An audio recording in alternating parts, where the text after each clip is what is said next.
మత్తయి 6వ అధ్యాయము. మనుషులు చూడాలని వారి ముందర మీ ఉపకార క్రియలు చేయకండి.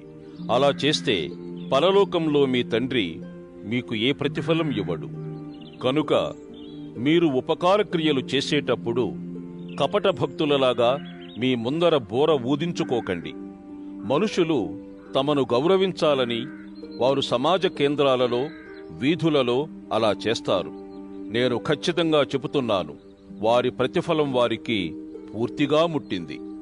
మీరు ఉపకారక్రియ చేసేటప్పుడు అది రహస్యంగా ఉంచడానికి మీ కుడి చేతితో చేసేది ఎడమ చేతికి తెలియనీయకండి. అప్పుడు రహస్యంగా జరిగే వాటిని చూచే మీ తండ్రి తానే బహిరంగంగా మీకు ప్రతిఫలం ఇస్తాడు. అదిగాక మీరు ప్రార్థన చేసేటప్పుడు కపట భక్తులలాగా ఉండకండి. మనుషులు తమను చూడాలని సమాజ కేంద్రాలలో, వీధుల మూలలలో నిలుచుండి ప్రార్థన చేయడం వారికి చాలా ఇష్టం. వారి ప్రతిఫలం వారికి పూర్తిగా ముట్టిందని నేను ఖచ్చితంగా చెబుతున్నాను.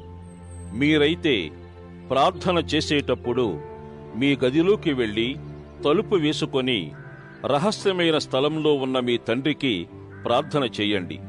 అప్పుడు రహస్యంలో జరిగే వాటిని చూచే మీ తండ్రి బహిరంగంగా మీకు ప్రతిఫలం ఇస్తాడు.